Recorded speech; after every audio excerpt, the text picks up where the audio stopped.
Boo-doo-dee. What's up, hockey fans? Welcome to really another episode of Pod Snipe Celly. Yeah, we need to get the intro video back. We'll get an intro video in. It's okay. We'll have a little bit of time here. It won't be before next week's show, but it's the off season. We have time to put things together, and we certainly will do that.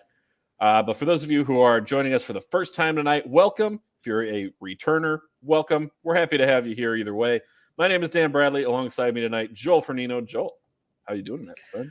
I am doing fantastic, Dan. Bedard Day was celebrated yesterday.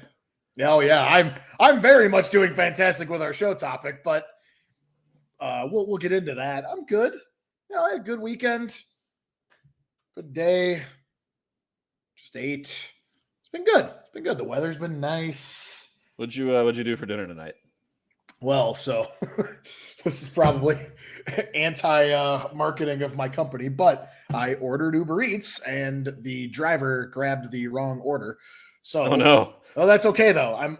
That's not anti-marketing because we're so good at refunding you. I sent a picture of the receipt because the receipt, I understood the mistake by the guy. Obviously my name on the receipt is Joel F. And the name on the receipt was Joe J. Like I can have some sympathy there. Yeah. The guy, there even might have been a language barrier too, because he handed it to me and I said thank you. And he kind of didn't really say anything. I was like, that's fine. It is what it is. Long story short, what was in there, it was from the same restaurant, obviously, but what was in there, I ended up giving to my girlfriend, Kate, because she likes chicken Caesar salads. I didn't order it, so I didn't want it. And I got the order was $14 and I was refunded about $21. Oh, there you go. Because we're just that cool about oh shit, our bad. Let's refund you for your troubles here, even though it wasn't a big deal. But I ended up going downstairs to my bodega and getting a turkey and Havarti wrap. Pretty good. Joey commenting a little homemade carne asada. All right. Okay. Did you just want to rub it in? Carne asada to my deli turkey and Havarti wrap. Also, you golfed today too. By the way, Joey, let's get to. I'm about to buy some clubs. I suck, but I want to not suck at golf. So let's work on that scheduling there. Let's hit some 9 or some 18 at some point. I'm going to more comment on his Hawks in 4 here. Is that their position in the draft order next year? Is that what you're going for, Hawks in 4? I don't know about top 4. Top 10. Yeah. Hit the links. I'm in. Let's go, Joey. Let's go. Well, for those of you who haven't been able to pick up on things yet or didn't read the banners on YouTube or Facebook, or if you're watching or listening, I should say, rather, on delay at any time, really, with Apple Podcasts or with Spotify, which we upload the shows there afterwards as well. It's Connor Bedard night. It is Chicago Blackhawks night. We are talking about their offseason so far, kind of some early expectations for next season, a little bit of sprinkling in some talk of what you're expecting going into prospect camps and the season training. Yeah, I don't want to call it summer training because it's not really summer when they're doing the preseason, but it kind of is. Technically for us, and I wish I would have grabbed a list of the other teams that did this season, the whole off-ice training camp thing. Our training camp is over. It was a week long. It was, I believe, 2 weeks ago now at this point. Yeah, about 2 weeks ago. It was all off-ice stuff. They did a lot of work in the gym, but then a lot of team bonding stuff. The Blackhawks kind of rookie orientation in a way type of deal. It's really cool. And I think the Wild does something like this. I know the Capitals do stuff like this. The Hawks recently have been doing a newer version of this, and they've been releasing a episodic series called Extra Shift, I think is what it's called. I can't remember exactly what it's called right now. Go watch it if you're a Blackhawks fan. It's such a cool deep dive into the behind the scenes. The last episode, they obviously went through drafting the draft itself, picking Connor Bedard, also the reaction of Kyle Davidson for Oliver Moore falling into his lap and stuff. It's so well done. It's so cool to see that kind of stuff. And look, I already it hurts my soul, man. I wasn't even trying to rub it in on that one. It hurts my I'm just soul. trying to describe the episode. Like Joey's dad is splitting some season ticks, so sharing that one here. As well. Is that an offer to me? if that's an invite, I'll fly up for the Minnesota game. Yeah, I have some monies that I can throw into that. So we're gonna start. We've got all sorts of Blackhawks talk coming down the pipeline here, but we're going to start with the big news because yesterday, of course, was Connor Bedard Day. He officially signed his entry-level contract, much to the chagrin of HP, who was hoping that he would pull in other news. In other news, water is wet. I mean, there was like a little part of me that was like, but what if he does? Like I knew he wasn't going to, but it was like that little hope of like, why would he? There is no reason. The only reason you're thinking is it's not a reason. It really is not a reason. There's reasons. There's always reasons. Then he would have done the same thing for Hockey Canada. Yeah. That's not a reason for him to. Point being. Yes. 3 years for Bedard, with the base salary and the signing bonus that'll come out to $950K for each of those first 3 seasons. We should remind everybody that it's not like the NFL where rookies come into the league and the first overall pick gets like $20 million out of the gate, and then later round picks get the lesser amounts. I believe the pay scale for entry level contracts runs $750K to $950K. Those numbers might be a little adjusted now. Yeah, but it's $950 is the cap. Right. It was $925 and $950 was like reserved for like the first and second overall picks, but everybody else would be like $925. Yep. So I good to see that the rookie pay scale is going up. Honestly, that's a good thing for the league. That means the league is making more money. Also means the salary cap is higher. So those are all things we're in favor of. With those bonuses as well, some performance bonuses could see him getting up to $4.45 million through those first 3 seasons, which if you add up 4.45, multiply that by 3, that's going to get you to about 13.35, if I can do math right. That's a nice under 13.35 mil per year for Bedard on his next contract.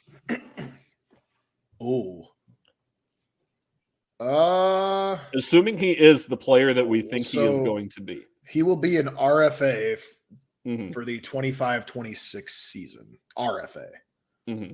And obviously that deal will get done like that. That deal will be done before the start of his 3rd season. Right. Like the day that they can... Not to derail, but when was McDavid's done? Was his basically the same scale? Question. Was it like... It was similar because I think his was 925, and in fact, I can go to Cap Friendly, who is wonderful, by the way. Seriously, we would not be able to do this show. Oh no, I'm not talking about the. Oh yeah, Cap Friendly is amazing. No, I'm not talking about his ELC. What his number? I'm talking about what was his timeline when he signed his current 13 mil contract? Oh, that I don't know. But it was a 925 for those 3 years, so he's actually coming out slightly ahead of where McDavid was at. Right. That's a good question. Connor McDavid signed his contract extension. I know one of those incentives is if he gets above 60 points this season, which sets an interesting over-under, which also there's more over-under of goal totals. We will get into that. So he did sign it July of 2017. That would be year 2. That would be like, immediately following year 2, ahead of year 3. Oh, I remember that now because they released the deal. It was like obviously the highest deal AAV wise, or in general, the league had ever seen, and the whole thing you're right with the by AAV. AAV, sorry. But overall, because like in comparison wise, like there were some contracts that were the longer than 8 years and thus went more than remember the million. 13-year contracts? I remember those. Oh, don't get me Oh started yeah, on wait. 13-year Aren't deals. you stuck in one of those? Don't remind me about 13-year contracts. Like there are very, very, very few exceptions for signing a contract of longer than 10 years for any athlete in any sport. It's just so statistically inadvisable in so many cases. But if there's somebody you're going to do a 10-year deal for, which league rules NHL can't right now, the max you can do is 7 for a free agent that is not part of your system and 8 for a pending free agent who is part of your system. Yeah.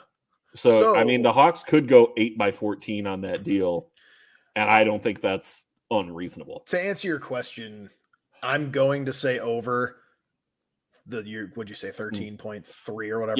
Yeah, 13.35 was the deal value that I'd come up with, just based on those, like that 4.45 max. I'm not going to be surprised. I'm not going to be surprised if he hits 15. If he and quite frankly, if he does, I love it. Like, yeah, I get it. That hurts. Go get your money. I'm happy for you. And the thing is yes, I understand cap issues, blah, blah, blah, blah, blah. By then, the cap will have gone up, probably not by a crap ton, but the cap is going to continue to go up as the years go on. So you sign that deal. If you're Kyle Davidson and you're like, I'm about to sign a $15 million a year AAV 8-year, 8x15 contract here, or did I say that right? 15x8? No, 8x15.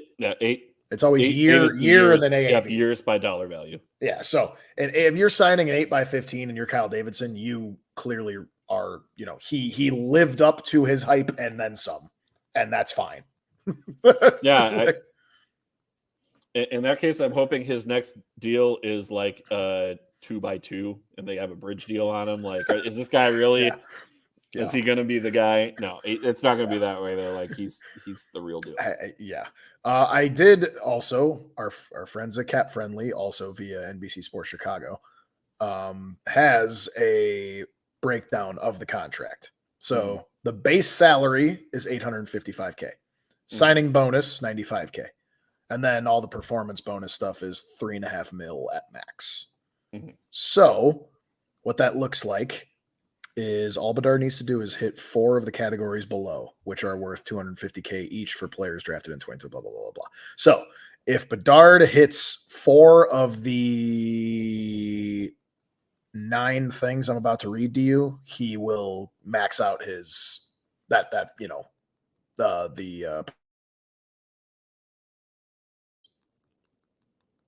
35 assists, 60 points, top 6 in ice time among forwards. That's easy.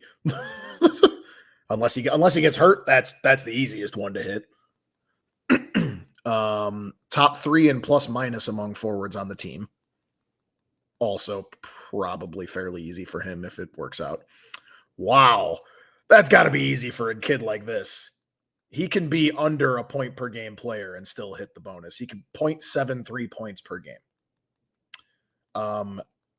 If he makes the end of season all rookie team, which I imagine he will, if he gets an all-star selection, and if he wins an all-star MVP.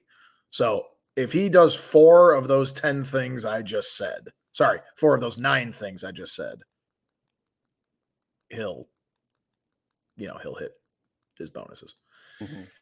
And I saw your banner that kind of led us into our expectations for Bedard, and now I can lead you into what you told me today via DraftKings. Yes.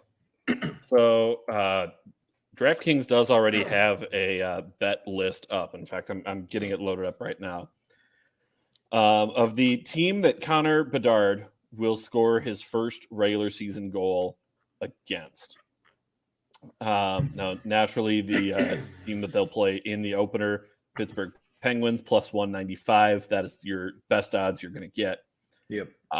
Looking further down the line at Chicago's opening schedule, Boston Bruins plus 275, Montreal Canadiens plus 450, Toronto Maple Leafs plus 750, Vegas and Colorado back-to-back plus 1,100, Then it jumps all the way down to the Arizona Coyotes at plus 4,500. Yeah, what game Which is that would be if he's really struggling, like not shooting the puck, which like his shot is one of the best parts of his game. Like his skating ability is still his biggest strength for me, but his shot is probably second on the list of his physical traits that he has.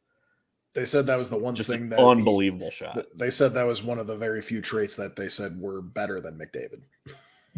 Yeah, I mean McDavid as a playmaker is probably a better overall playmaker than what Bedard's ceiling would be as a playmaker. Yes. But as a goal scorer, there's a chance Bedard might be a better goal scorer. Which again, I mean, it's kind of like the Crosby Ovechkin debate. You know, Crosby probably the better all-around playmaker, definitely the better defensive player, but also his responsibilities as a center versus Ovechkin's as a winger. But hands down, Ovechkin is the best pure goal scorer we've arguably ever seen in the NHL. Exactly. And when it's all said and done, he will be. Yeah, I think so. I mean, I would hear an argument for Mike Bossy. I would hear an argument for Mario Lemieux. Those are the only two that I think really are close. Right. Yeah. So, Joel, let me ask you, as a Hawks fan and just as someone who following the game from the podcast perspective, what are your expectations for Connor Bedard's rookie season? It almost might align a bit with his bonus things, some of the bonus parts of his contract. I would be sorely disappointed if he went sub 60 points on the season. Mm-hmm. Would I sit here and bitch and moan at him? No. Like he's not on a good team, so I'm not going to expect a 18-year-old kid to do it all himself right out of the gate. But I'm going to say, I'm just going to go out on a limb and say 33 goals. Wow. And 42 assists. I need to try and figure something out. Did I do math right? That puts him at a nice 70. Cool 75 points. Give me a moment here because I do want to track something here. Just to try to go back to McDavid's rookie season and he got go hurt. with He got only hurt. He got hurt. He did, but I'm going to try and go first just from a pure points perspective and second from a points per game perspective. So I've got all those years, so this should just give me everybody's rookie season. And that's what it looks like we have here. So from a points per game perspective, naturally, when you filter it by players who have played more than 3 games their rookie season, the leader is Connor McDavid. What? So 45 games, his rookie season, 48 points, a 1.07 points per game rate his rookie season, which is the best since McDavid came into the league. I could give you literally 500 guesses. I would be stunned if you came up with who was number 1 overall in their rookie season for points per game. Can I have a decade? Well, this is just since McDavid came into the league. Since the 2014-15 season. Yeah.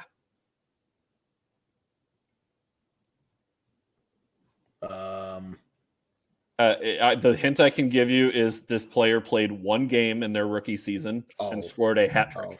Whoa, what the hell? Yep. Played 1 game their rookie season, scored a hat trick because they got called in after playing college. So they came in late at the very end of the season. So it's technically their rookie year. I have zero idea. Yeah. Ryan Poehling is who that one was. I don't even know. I don't even know. I could have given you 500 guesses. You would not have come up with it. Nope. But yeah, so just from a pure points per game base, I'm going with the guys who have played more than 10 games. It's McDavid. The points overall in that span, first is Matthew Barzal, 85 points in 82 games. Oh, yes. That I knew. Okay. Close second thereafter is Artemi Panarin, which I was about to say a little bit of a different scenario there, coming in as a bit of an older rookie. Don't you do that. I am about to say the exact same thing about Kirill Kaprizov, who is up there as well. But your top 10 is Matthew Barzal, Artemi Panarin, Austin Matthews at a nice 69 points, 40 goals as well, which his 40 goals is the rookie leader in that span. Fourth, Elias Pettersson. Fifth, Clayton Keller. Sixth, Patrick Laine. Seventh, Yanni Gord. Eighth, Johnny Gaudreau. Ninth, Mark Stone. And 10th, Michael Bunting. So those are your rookie season points leaders on overall points since McDavid came into the league. So knowing that the 10th best rookie season, I guess it's a tie as well with Philip Forsberg, but Forsberg played 3 more games. So Bunting moves into that top 10 spot. If 60 points is the threshold for rookies, and some of those rookies were not 18 years old, will you be overwhelmed, underwhelmed, or whelmed if Bedard finishes the season with, let's say, 55 points? Probably a little underwhelmed. Not to the point of anger or, Yeah, not like trade this loser. He sucks. No, that's not going to happen. It'd be underwhelming, but I think that just probably comes with all the hype. That's kind of why I'm sitting here, and I'm actually going to give you a different prediction of what I first gave because I'm done trying to be conservative about it.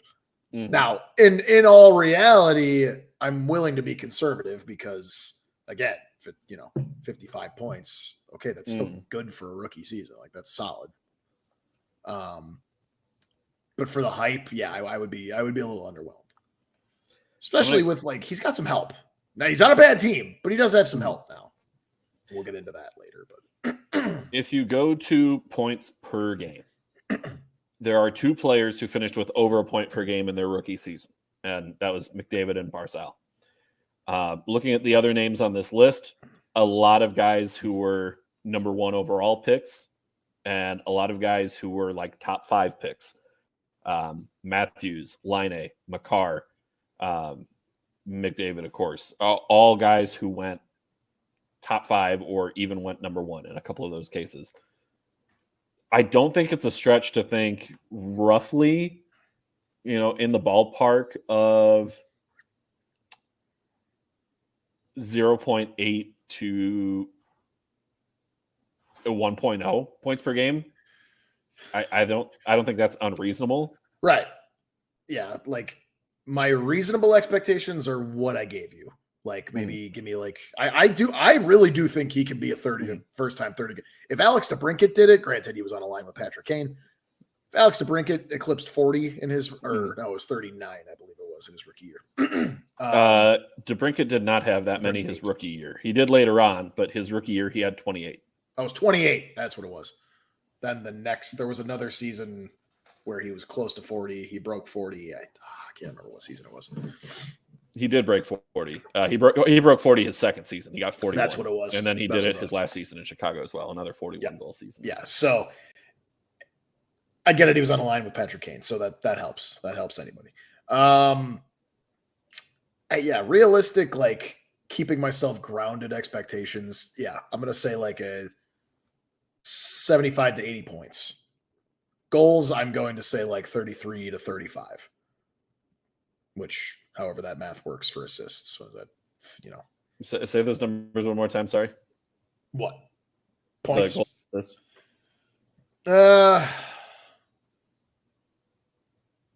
Let's go 35 goals. Okay. Screw it. And 50 assists. 85 points is what you're predicting. Yep. So that would... He'd be over a point per game if he doesn't get hurt. You said 85 points. That would exactly match Matthew Barzal, who by point total had the best rookie season Yes. since 2014. That wasn't even on purpose, to be honest. The 14-15 season. Yeah, that wasn't on purpose, but that's, there are people like, oh, could he get 100?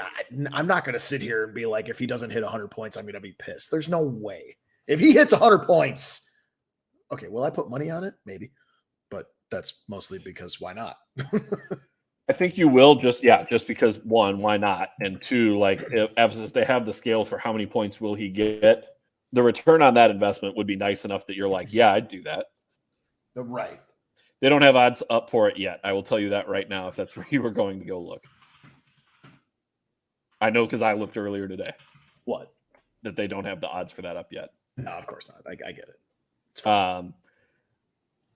Beyond that, I'll save that question for later in the show. But looking at Bedard specifically, I think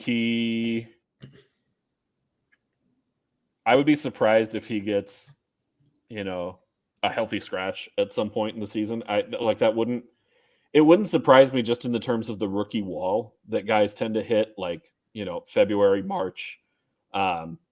If he goes through a rough stretch where a few games without a point, looks like he's having a hard time adjusting, they may give him a healthy scratch here and there just to give him a day off, let him recover. Because the thing that a lot of people are going to forget this season is that this is an 18-year-old kid playing against grown adults in their prime.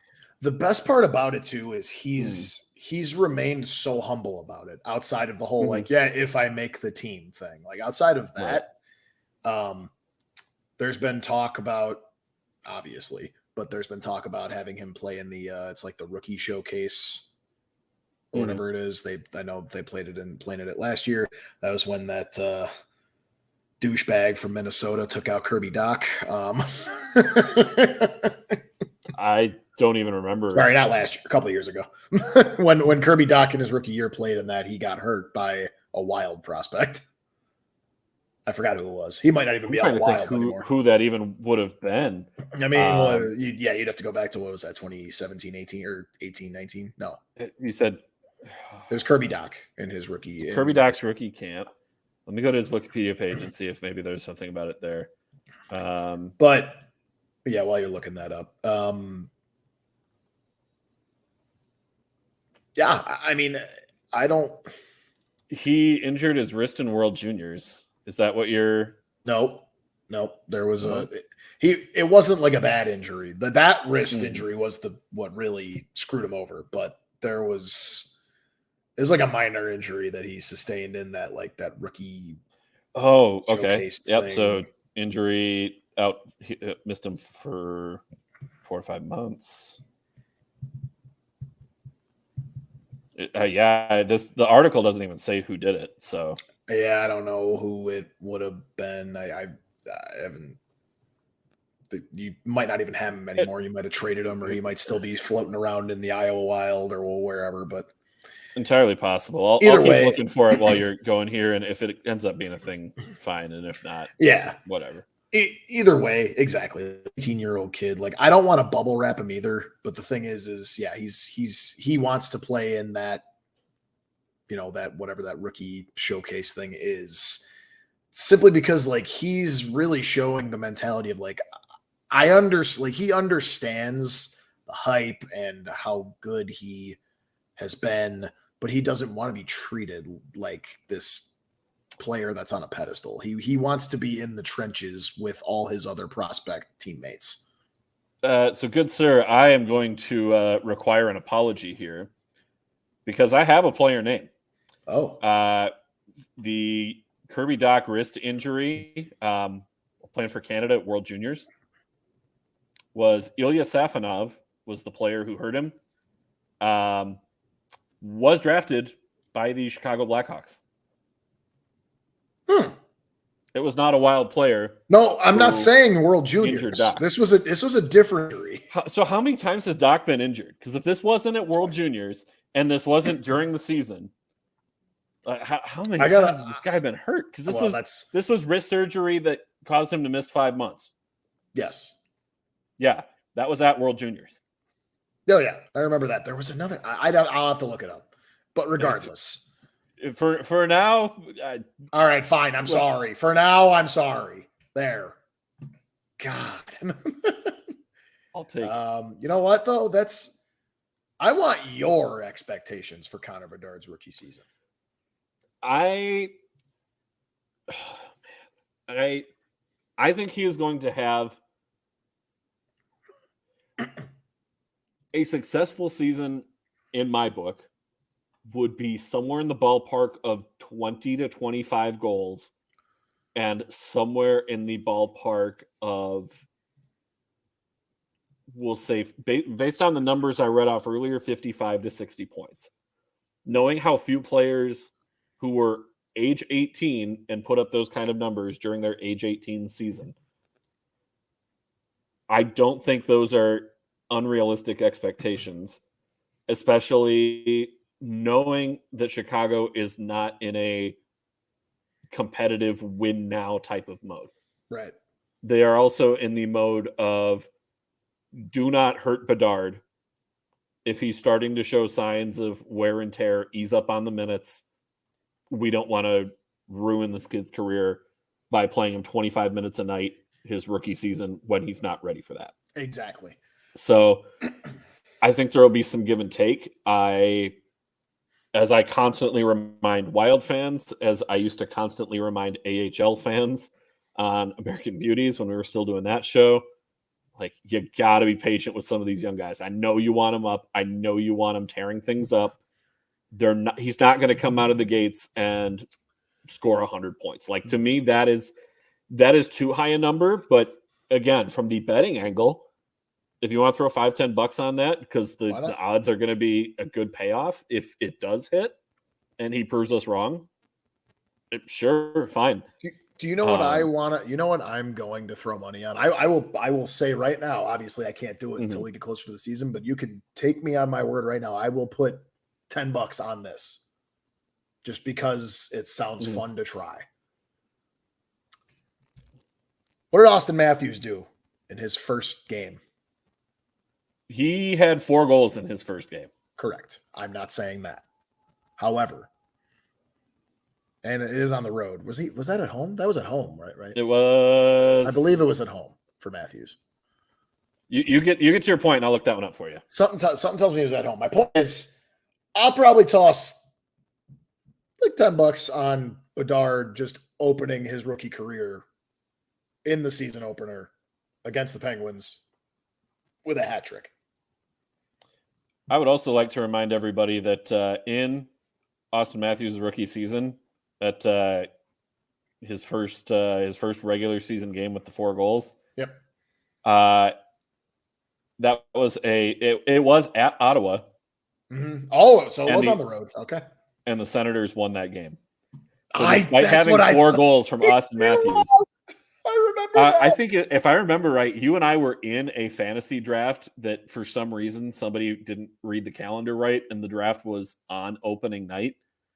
So somebody drafted Austin Matthews saying he's got 2 goals already. Let me just grab him. And ended up getting like 50 points that night and just smoking. Of course, it was me. That's why I brought it up and why I remember it. But yeah, exactly. I was going against that person, I should say. Yeah. I wasn't the person who saw him and drafted him. I was going against that person. I'll have some fun. Do I expect that? Absolutely not. But would it be kind of fun if I just tossed some money on it and it happened? Sure. I'll compare it to me tossing money on Alex Ovechkin getting his 800th goal via a hat trick against the Hawks, and I was right about that. Yeah, you nailed that one. Let's get into some of the other guys here. Absolutely. Looking at some moves that they made here, they traded for Taylor Hall and Nick Foligno from Boston. They acquired Corey Perry from Tampa Bay, signed Ryan Donato in free agency. Also let a couple of guys go here as well. Bought out Josh my favorite of the guys that you let go was, of course, Alex Stalock, who concussions are no joke. I feel terrible. It was not a surprising move, but it was a disappointing move, knowing that's probably the end of Stalock in the NHL. They loved him in that room, too. And not to mention, he was outstanding. On a shit team, he Mhm. played outstanding. The numbers are just, just above average, I'd say. But like, if you watch every game like I did, any game he started, he gave us a chance to win. And quite frankly, there were times where I was like, Stalock, please stop. We need to lose games. Please stop doing this. Yeah, he kept things a little too close. So you look at his numbers, even in relation to the rest of his teammates with Chicago, he was pretty clearly head and shoulders above. But we kind of knew the concussions as long as he was out, and still unclear on whether or not he's even healthy, period, let alone healthy enough to play. Yeah. A little bit of a gray area there, which sucks. Like, I hate that. I love Stalock. He's such a good dude, too. Same. But some of the other moves here as well, just some guys that they did sign, guys that they didn't sign. They let go of Caleb Jones. He was not tendered a qualifying offer. Yeah. I always mispronounce this guy's name, and I really shouldn't. Kyra? Jujar Kara. Jujar Kara. He was a good player. He's out. Another Minnesota Duluth connection, Andy Walensky, unrestricted free agent. A minor move there. He's an AHL guy, but had to get the Minnesota Duluth mentioned during the show because that's my team. Of course. But the Donato one is interesting to me because we've talked about Ryan Donato on the show before. Weird NHL path.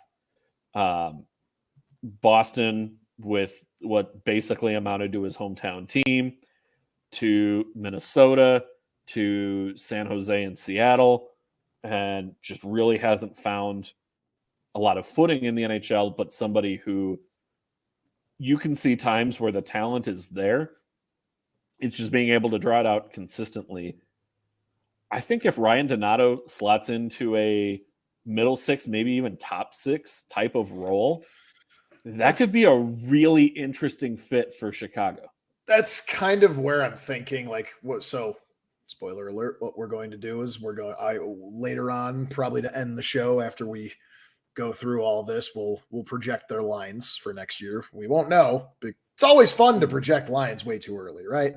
But that this will be a big part of it, because the thing is that's why I liked the signing so much. Like, he's a solid player. He's got skill. He can be center or a wing, whatever you want to slot him into. And you're right. Like, he can pretty much play. He could play up and down the lineup. I'm thinking he'll probably be third or fourth liner, probably fourth liner. But if you really want to, if you want to start line juggling some things during the season, like, I could see him up on the second line. Hell, I could see him playing with Bedard a little bit.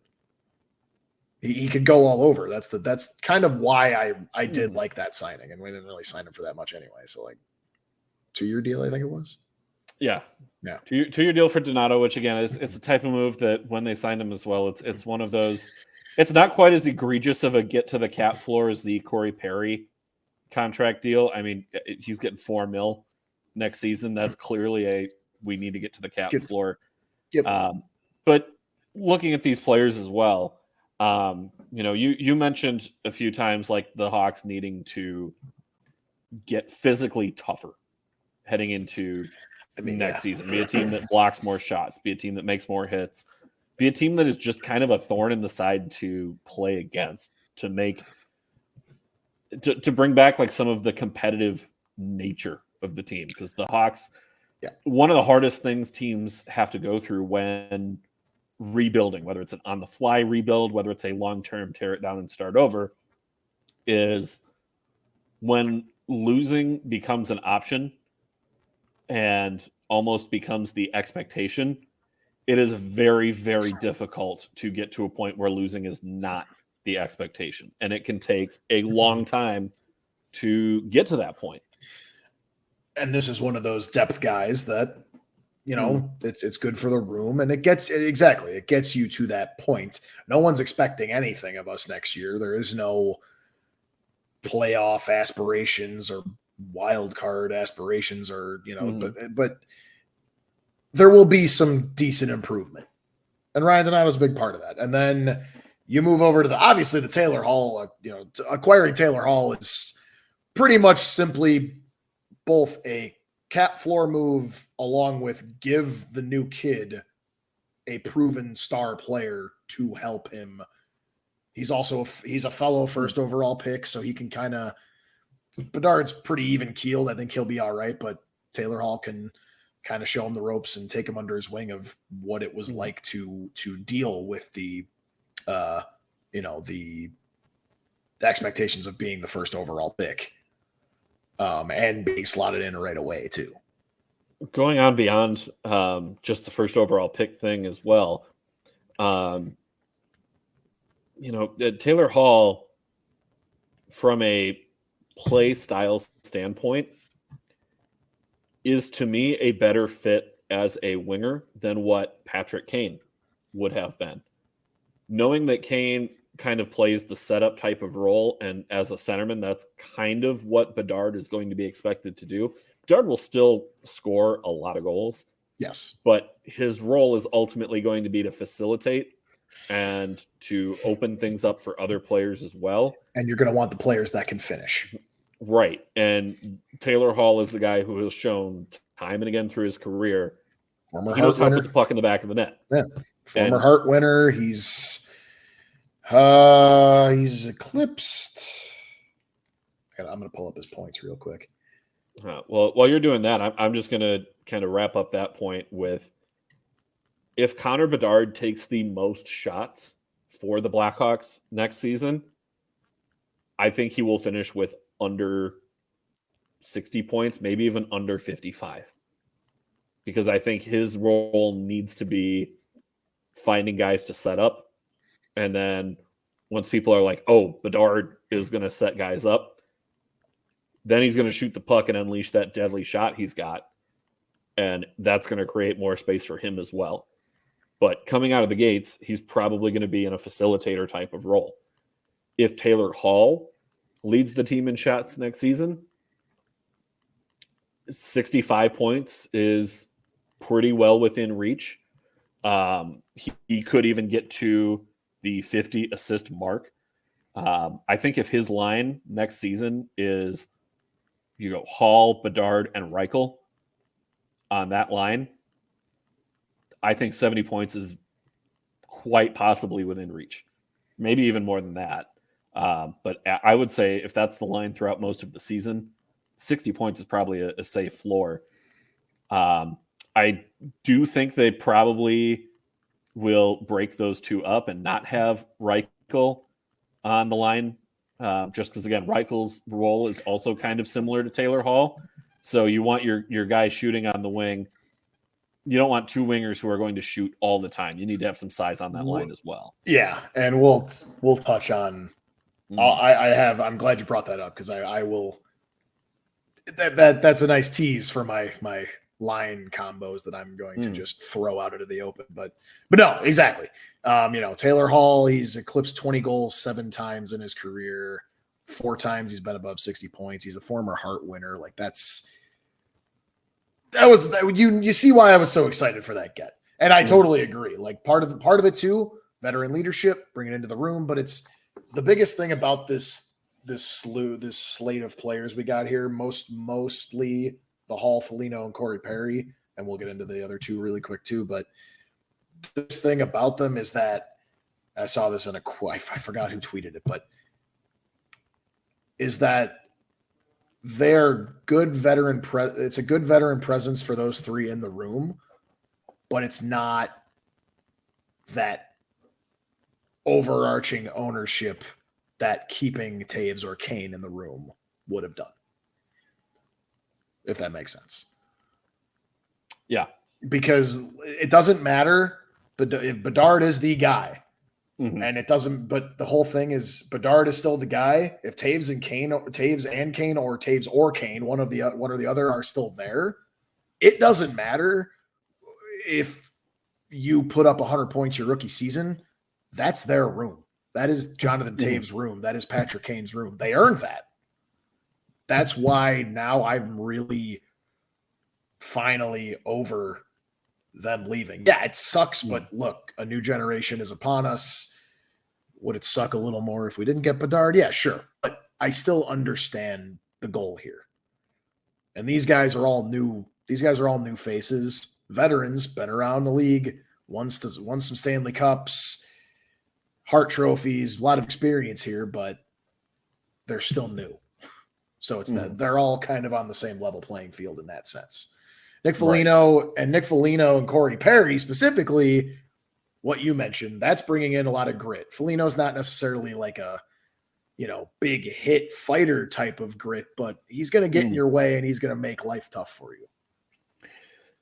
To me, if their line is to have Foligno be your guy in front of the net, Bedard setting up behind the net or on the wing, and then you have Taylor Hall as your shooter on the opposite wing, that to me is a line that makes a ton of sense just with how all of them would play together, the role that they would fill. Yeah. That would be a very entertaining line to see. I'm just, like we touched that, and then Corey Perry, oh man. I'm really liking that now. I want the power play to have each of those three guys. So you have Hall, you've got Foligno, and you've got Corey Perry. Hall is one of your playing the D-man role, or maybe you have Hall as your wing. You have Perry as like your guy in front of the net, and Foligno as your bumper, something like that. Bedard on the opposite wing, and then you probably go Seth Jones up top. That's at least an entertaining power play to see. Exactly. It may not be super effective. It may lead to some shorthanded goals against just from a speed side of things. Like that's not a particularly fast power play unit overall. Yeah. But it would at least be pretty entertaining to see. I want to see Corey Perry on the line with Bedard at some point this season.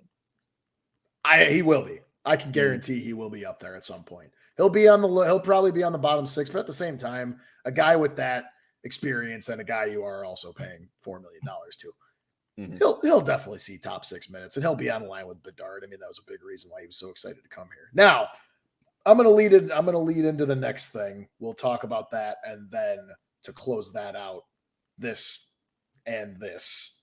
We'll close that out with, I'll give my projected lines, and if you want to give projected lines too, you can. Yeah, I can't you don't go have too to. far into the projected lines. You don't have to. I'll give from that. Here's a spoiler: we're going to be doing a Minnesota Wild version of this next Monday. So you will give your lines at the end of that show. I'll give my lines at the end of this show. Right. But yeah, so now we're talking about the free agent signings. Now we got prospects to talk about. Won't go too in depth, but like a top 5 for everyone to be looking out for these names, whether they are up in the big club this season, as early as this season, or if you happen to be watching some college hockey or some juniors, some CHL hockey. Keep an eye out for these guys, or World Juniors too. Like, keep an eye out for all this. Dan, I will let you start because prospects is your big thing. It is. Everybody knows I'm a prospects guy, and Joel is the who's here now, and I'm the who's on the way. Except this year, you've kind of turned me into who's on the way. And when you're getting Bedard and more, and you have Korchinski and Nazar on the way, you're going to inherently be a little more plus when you're with your prospects. Then when you're rebuilding, you got to be in tune. I guess you don't have to be in tune with it, but it's kind of boring if you're not in tune with the who's on their way during a rebuild, because then what the hell else do you have to look forward to if you're not looking into that? So we kind of tag teamed on a top 10 prospects list for Chicago, and we kind of went back and forth on, is it fair to still call Bedard and Vlasic, or not Vlasic, and Vlasic was our last add. Reichel, yes. Is it fair to add those two guys as prospects, knowing that their spot on the roster, like with the big club this year, is all but guaranteed? And that's fair. We did ultimately decide that yes, we are going to call them prospects, because by the letter of the law, they are prospects. As we sit here today chatting about this on July 18th, 2023, they are considered prospects. Yes. We both know that's not the case if you look at it from a 30,000-foot view, but when you come down to earth, it technically is true. So naturally, the number one prospect in the Hawk system is Connor Bedard. Who? Some Connor guy. It might be Bedard. Might be Bedard. Bedard. Actually, might be Connor. Could be French. I mean, I was gonna say it was Marcel, but okay. We'll go with Connor Bedard. You know, he gets an honorable mention on our list only for his name. Only for his name. He's also a big dude. That dude, I hope he makes it into the NHL because he's going to kick some asses if he makes the NHL at some point in life.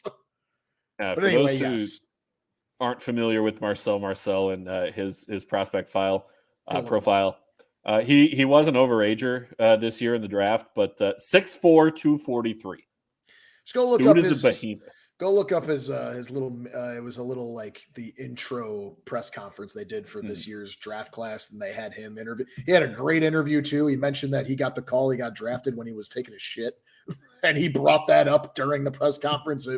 I love that guy for that comment alone.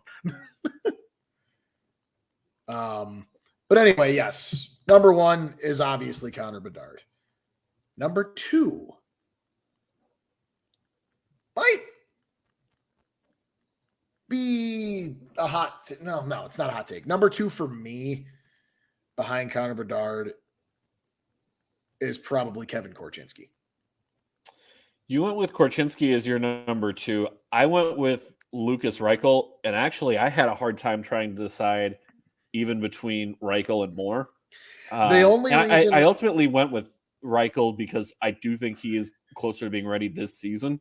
Oh, he is. Overall ceiling. There is no Moore reason. Might be higher. There is no reason whatsoever that Reichel should be in the AHL this season, unless all of a sudden he just looks terrible randomly and just totally. If he regressed. comes into camp out of shape, he may start the year in the AHL just to get the conditioning back. But pure talent standpoint, if he builds off the end of his last season on a bad team that was on their way to obviously getting first overall pick, he looked like who was the top Blackhawks prospect before this year's draft. Mm-hmm. He was the most important prospect, obviously, before this year's draft, and he started to look like it at the end of last season. I think he's going to finally break out this season. So I don't disagree with you, but for me, I went number two with Kevin Korchinski because this season is going to be interesting for him. He's pretty much done it all in the WHL with the Seattle Thunderbirds. Led that team to the WHL championship. They fell just short in the Memorial Cup. Also on that team is Colton Dock and Nolan Allen, two other Blackhawks prospects. Mm-hmm.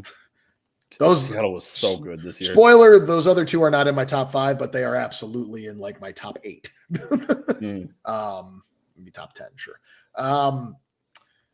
Korchinski this year, and Kyle Davidson has gone on record, and I love this, saying that they are not going to let, quote, wasting a contract year stop them from what's best for each player's development, and it's a player-to-player basis. They're not going to sit there and go, well, Alex Vlasic was on this this development process, so therefore we're going to do the same thing for Korchinski. No, they're not doing that. They're doing it player by player. My guess is Korchinski will make the team. He will make the starting roster for the Blackhawks this year, and he'll play for maybe, I'm going to give a big range, but anywhere from like 10 to 25 games with the Hawks, and then he'll probably get sent back to Seattle. Yeah, I don't know what the rule is or limit is on how much he can play, but he is not AHL eligible for this season. We need to do an episode on how stupid that rule is, by the way. I did a 2 minutes for roughing on it once upon a time. Where you did. Yeah, you did. You have to develop your players at the best possible spot for them. And there are times where the best possible spot for a player to develop is the AHL. It is not Canadian juniors. It is not development at the NHL level. And that's exactly. And all because he's not old enough yet. He can't go to the AHL. So that's kind of why I think the way he's proving, the best thing for him is to play with the Blackhawks to start the season. Like I said, anywhere 10 to 25 games.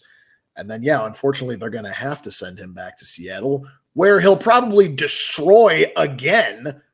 But that's the whole thing. Is for perspective here, by the way, Korchinski was third on that team in points last season as a defenseman and had 73 points in 54 games. Yeah.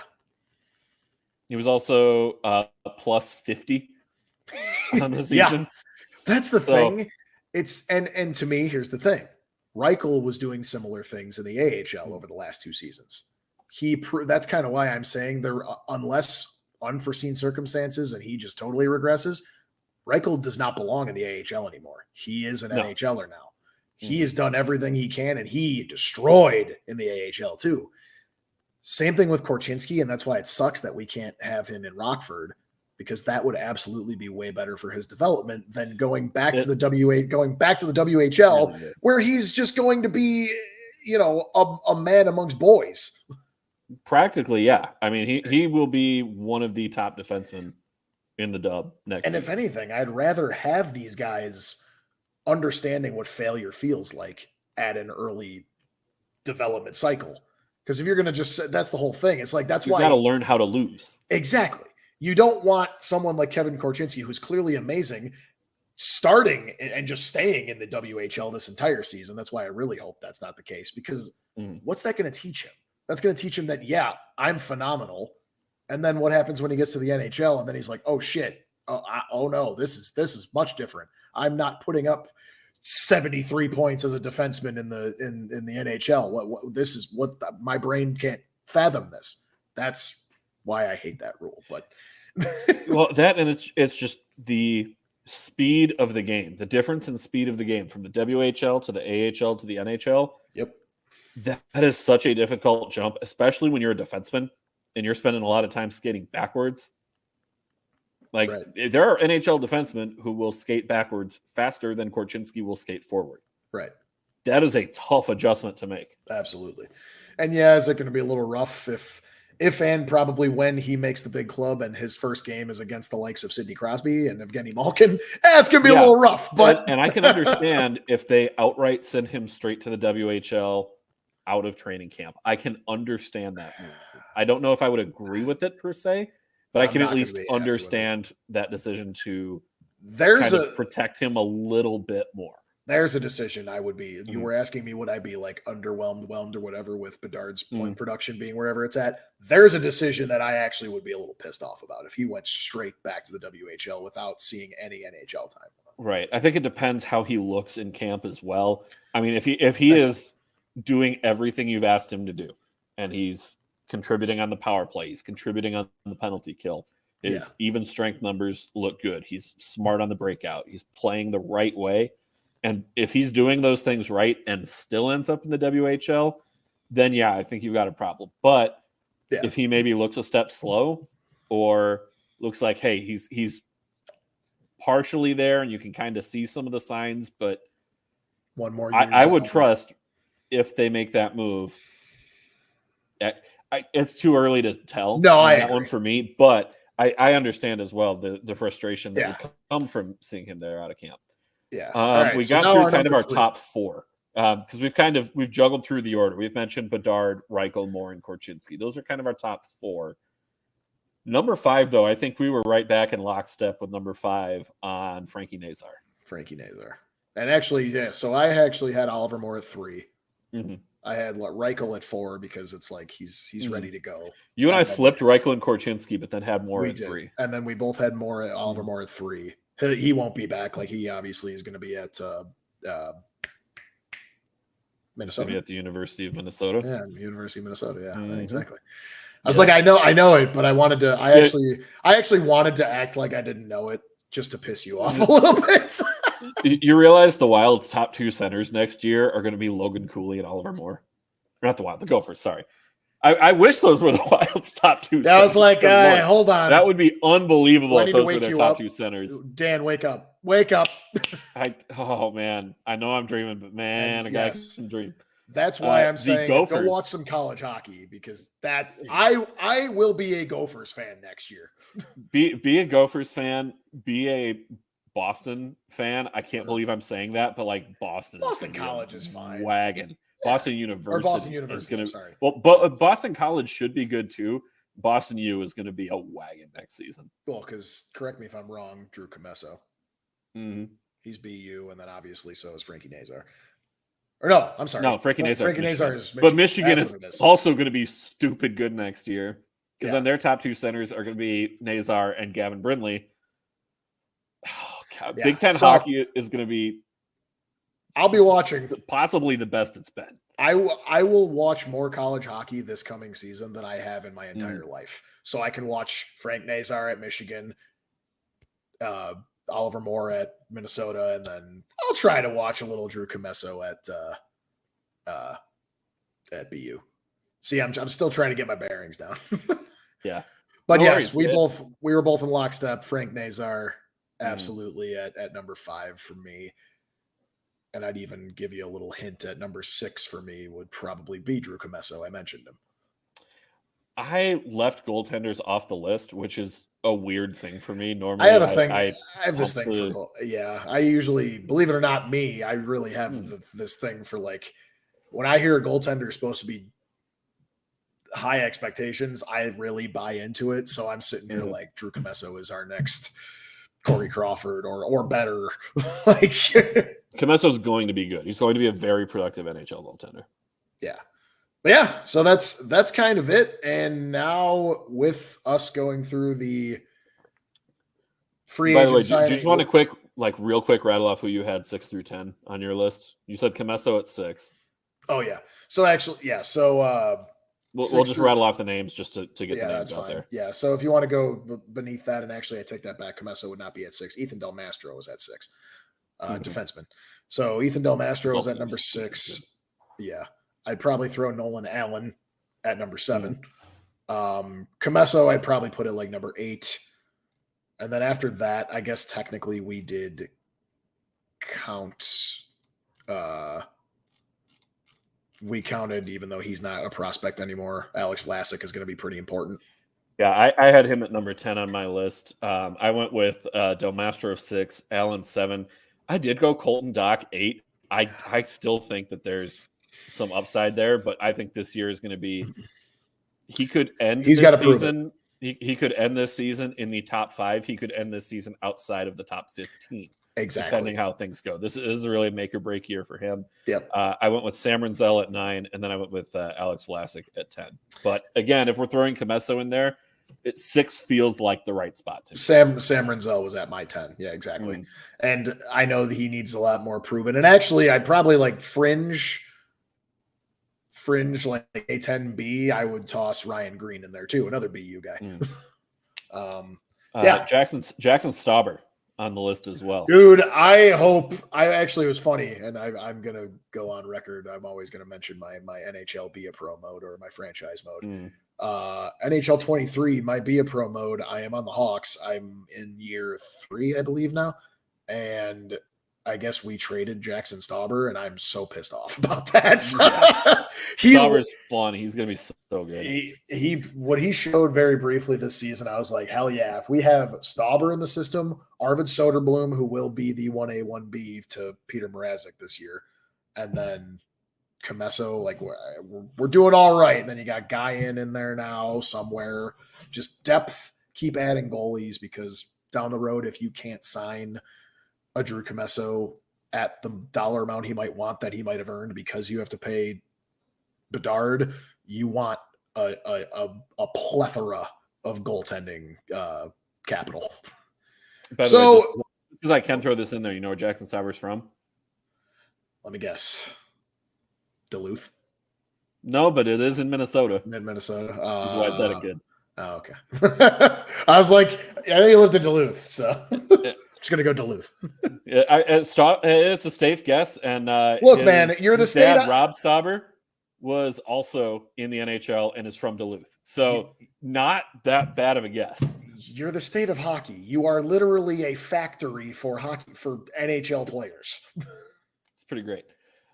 Joel, last question I got for you. Actually, you wanted to show the lines quick. I'll do my projected lines real quick for you, Okay. and then I'll answer your question. But so you kind of alluded to a lot of it, but obviously your 1C is going to be your first line. 1C is going to be Connor Bedard. If he moves to wing, we'll see, but I think he'll stay at center. I think that's going to be the plan for a while anyway. Yeah, flanking him on that top line, Taylor Hall, and then it's going to be a combo. I could see Corey Perry slotting in sometimes on that line.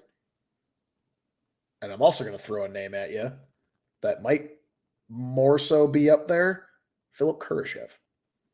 Interesting. I kind of like that one. He showed a lot, and that's also courtesy of NBC Sports Chicago. They have the Blackhawks Talk podcast, and they sold me on that. I kind of like that. I think that's kind of a good. Like he's played really well. So then you get to that second line. So the way it's pretty much going to work is your first line is the Bedard line, and you alluded to this. Your second line is going to be the Reichel line. Reichel, I could even see him maybe I'm hoping that how it works is the new nuclear option. For those who don't know, the nuclear option for the Blackhawks during our cup years was putting Taves and Kane on the same line. So I'm hoping now this next decade plus, our new nuclear option is putting Reichel and Bedard on the same line, because Reichel might not stay at center. I think they're going to try him at center, but it seems to me, based on what I watched, based on what I've read, he just seems to fit a little better on the wing. But I think they aren't going to give up completely. So for now, I'm going to say he's going to be at center on the second line with Tyler Johnson. And Tyler Johnson might switch in that first line too, by the way, because I think he's going to be wearing an A this year. So yeah, I think you're right. Yeah, so I'll have Tyler Johnson on the same line with and actually I take that back. I'm going to have Tyler Johnson on the top line with Bedard and Taylor Hall. And then we're going to have moving to wing then? Yeah. Okay. And then now the only reason that would switch is if they move Reichel to wing, and then Johnson would slide down to that second C. But that second line, we're going to assume that Reichel starts at center. So this is starting lineup, right? So Reichel with Philip Kurashev. And sorry if this is a question that has Reichel played center before? I thought he's only been wing. Mostly, but they did try him at center a little bit. And I think he played a little. I think he played a little bit of center in Rockford too. It's an experiment they're trying. Okay. And I don't think they're giving up quite yet on it, but I think they're ultimately going. He's going to be a winger. So I think I have a stab at the lines here so I could try and put it up on the screen here. All right. Just to see what you think here. Go ahead. So it's not letting me stack 1, 2, 3, 4. That's fine. I can read it. But Hall, Bedard, Kurashev on 1. Athanasiou, Johnson, Reichel on 2. Yep. Foligno, Donato, Perry, the pest line for your third line. Yep. And then Radish, Dickinson, and Blackwell on your fourth. I agree. And actually, I'm glad you put this up because I was getting a little too wordy with it anyway. But I'm glad you put it up because that fourth line is where things get a little weird. I'm excited for the preseason because we actually have a lot of competition happening. So you're right. The pest line, that's where that's going to be. But then you got to look at things like I just had their roster up. Hold on a second. Well, yeah, then you wonder where does, say, Boris Kachuk fit in that lineup? Does Mackenzie Entwistle, where does he fit? Exactly. Cole Gutman, is he in the mix there? The fact that you have 3 guys battling for, or you essentially have 6 guys battling for 3 roster spots, you need that organizational competition regardless, so that you've always got guys hungry for spots. Right. If it's earned and not given, that does a lot for the compete level just across the organization. Yeah, and Reese Johnson is another guy I do really like. He turned out to be pretty good. Colin Blackwell, obviously, Athanasiou, I love him. That was a sneaky good re-sign for Chicago. It really was. I was really hoping glad. he might hit free agency just so that I didn't have to watch him again or like playing against us next season, and especially not in a Hawks sweater. But like underrated, really good dude, solid player. Also, he can play. He has the speed to be able to kind of play the style that we're shooting for. I wouldn't be surprised to see him sneak up and join the Bedard line as you're jumbling things around, maybe just to get that extra speed out there. Exactly. But also, like, you got to have somebody with Reichel too. You can't leave Reichel alone. I love Taylor Radish. Like, I loved getting him in that trade for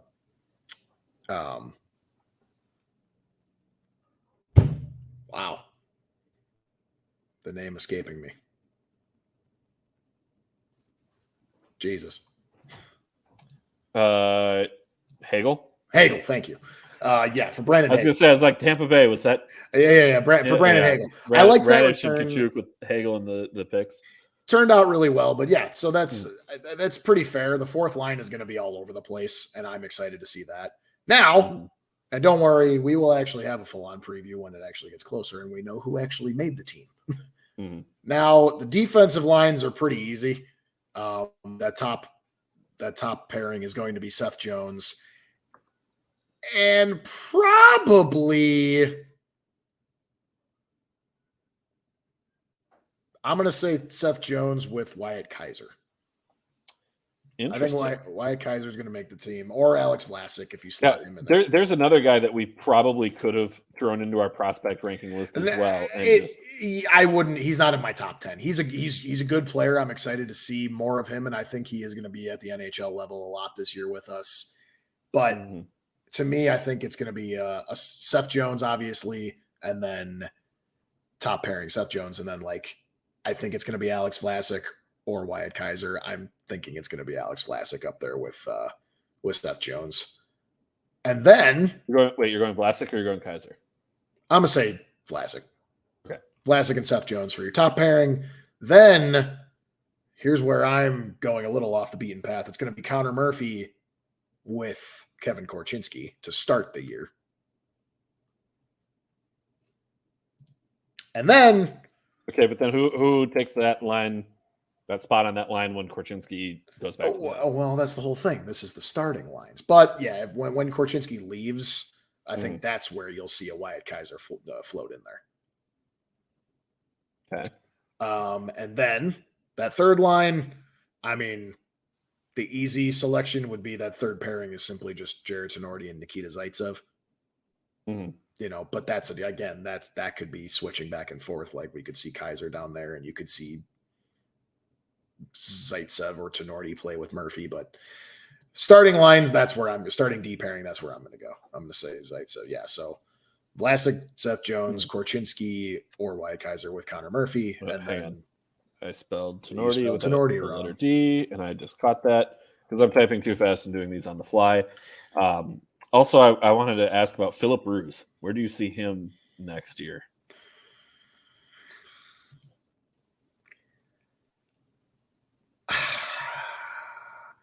I guess it really is all going to depend on what gets done with Korchinski and how Wyatt Kaiser comes out too.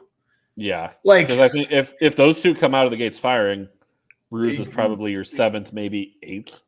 Exactly. And the only way I could see him slotting in is if, Tenorti or Zaitsev, are out of there early or deadline trade type of deal, whatever it might be. And then goaltenders, I kind of went through that. It's going to be Peter Mrazek and then Arvid Soderblom. Those are your two top guys. And then hopefully we see Jackson Stauber pop up for a few games too. That was the only line that I felt like 100% confident I could say, like, that's going to be what it is on opening day. That's what it's going to be throughout most, if not all of the season. Yeah. Because I do think Stauber should probably be playing most of your AHL games next season, or maybe you end up in some sort of a timeshare somewhere. But I think Stauber's probably going to get the bulk of the starts with Rockford. Exactly. They're going to need him down in Rockford. Rockford unless was pretty good. Unless in the AHL Comesso has actually left Boston College, which I can't remember if Comesso has actually left. Or not Boston College, Boston University. Sorry, PU. That's not the first time this show we've done that either. This is like what I am. He is on his ELC, but that's the whole thing. No, so he did actually, because he signed that deal. I do think that means he is going to be your AHL guy. So it probably is Comesso and Stauber's, maybe like a 60-40 split in Rockford for next season. Oh, that's right. Okay, but I forgot he did that. Yeah. So, yep, exactly. So sidebar for a moment, just for those who don't watch the AHL, I'm going to take like 30 seconds here and just get on a soapbox. One, watch the AHL. It's such good hockey, and you get to learn all of these guys that are coming up on the way. Number two, fun. The goaltending quality in the Central Division next season of the AHL is going to be absolutely bananas. Because beyond throwing Stauber in there, beyond throwing Comesso in there, then you're running into Jesper Wallstedt with the Iowa Wild. You're running into Yaroslav Askarov with Nashville. Yep. The Manitoba Moose have a stupidly good goaltending pipeline along the way. Even St. Louis, as they're kind of going through it a little bit here,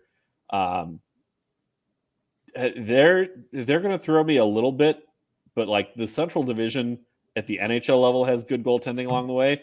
The AHL Central Division is just going to be stupid good next season. Yeah, absolutely. I agree. And a guy by the name of Peter Kochetkov is going to be there as well. Playing with the Wolves, I believe next year is where he's going to be at.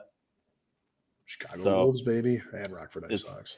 Yeah, watch the AHL's fun, man. Watch the AHL. Watch the AHL Central Division. We got spoiled when we went to Bradley, and the Peoria Rivermen were in the AHL. Yes. Oh God, those games were fun. They were still fun after, and they went to the SPHL, but they were nuts as AHL games. Jake Allen, Peoria Riverman legend. What a beauty. I know. Joel, last question of the night, because we got to wrap this up. Got it. Fill in the blank. The Chicago Blackhawks will finish blank in the Central Division next season. Yeah, wrapping everything up. Our way too early preview of the Blackhawks season. Next week will be the way too early preview of the Wild. Before I answer, I will say I'm not saying this to rub it in. Normally I would be. But it is a damn amazing time to be a Blackhawks fan.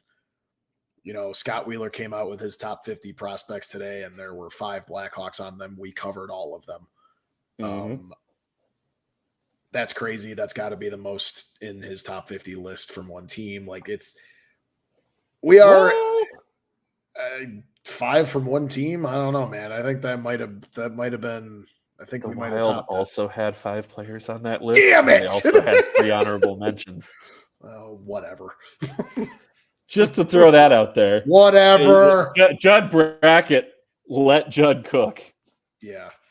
All right, fine. Well, whatever. Oliver Moore. You clearly have the number one guy, but that's obvious. But again, guys like Kevin Korchinski are coming up. We went through some of the prospects. Kyle Davidson is an amazing human, for one, and is showing himself to be one hell of a competent general manager in this league.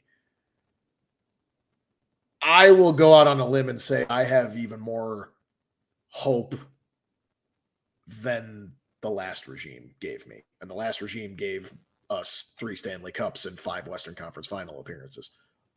I take that back. The Wild only had 3 players in the top 50, but they did have 3 who were not included there.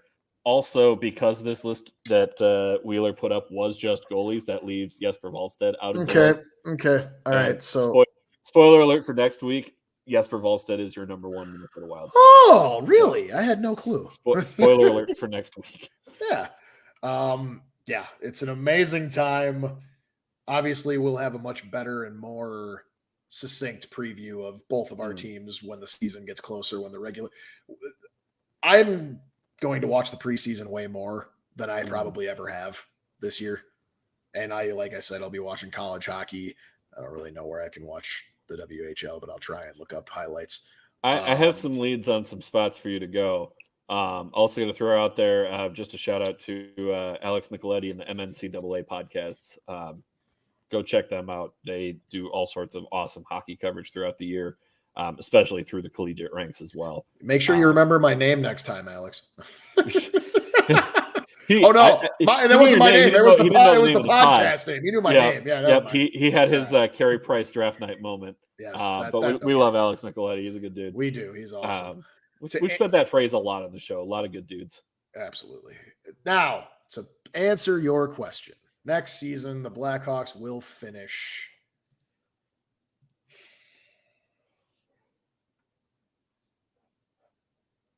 6th in the Central Division. Okay. Who do you have them finishing ahead of? Arizona. Mm-hmm. I think they will be better, but I think my hopes and dreams, if they come true, Bedard will us to 6th in the Central. Mm-hmm.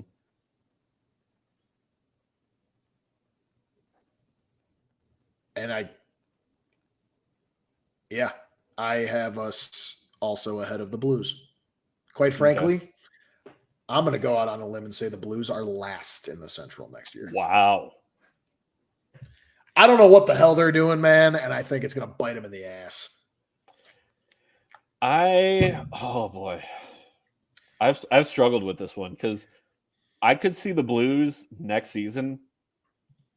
I could honestly see them finishing anywhere between 3rd and 8th. So could I, for the record. Yes. But yes. I'm choosing the latter. Yeah. And you're not just saying that because you hate the Blues. That you're No. I despise them, but their off-season moves to me are just like there is no direction right now. And if Jordan Kyrou weren't there, or a couple other prospects I know they have, Robert Thomas as well. Like they need those guys to be legit first-line guys next season. And if they are not, the whole thing just completely unravels. If for nothing else, they will finish last 8th because of their because of Jordan Full Diaper Binnington. Full diaper. Oh goodness. Yeah, I'm gonna say 6th. Like okay. Would I be? But here's the thing: you just gave for the Blues 3 through 8. I'm going to say I could see it being anywhere from 6 through 8 for us. If it's last, then other than Bedard, no one is playing well at all. I can't believe that this is the stance I'm going to take, and I do reserve the right to change this a couple months from now. These are all way too early predictions. I'm going to say 5th to the Blackhawks next season. It's only one ahead of mine. I mean, and that is contingent on a couple things here, because I could even see a scenario where they are as high as 4. You're looking at me like I'm crazy. I know. But let me run. I don't see that. Let me run how I got there. Let me run through how I got there. And maybe it'll make sense. Maybe it won't. I'm just saying, I think there's a path. Realistically, I think it's probably 5th, but I do see a path for as high as 4. I look at Nashville and their forwards are so bad. I don't see anybody on that. Like maybe Philip Forsberg, but he's not a goal scorer. Are they I don't see them having a 25+ goal scorer on that team next season. They legitimately might go the whole year without having anybody get to 25, let alone 30. The Preds might be the anti-Maple Leafs. All defense, no offense. All defense, no offense. And even there, there is talk of trading Askarov.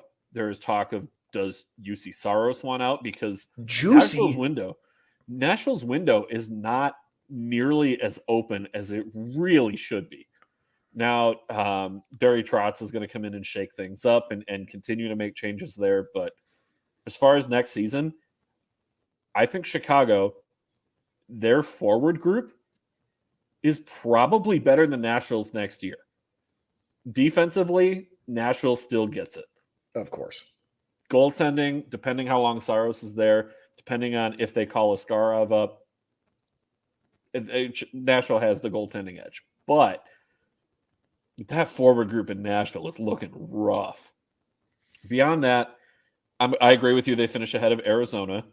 If Winnipeg, which like that feels like a careening towards a cliff type of scenario in Winnipeg, where Blake Wheeler is probably going to be out. Oh yeah, no, Connor Hellebuck wants out. Mark Scheifele may want out. They just let go of Pierre-Luc Dubois and traded him. Yeah, but it sounds like that's just because he was a douchebag mostly. But either way, however it shakes out, I got it. Yeah, things are not right in Winnipeg.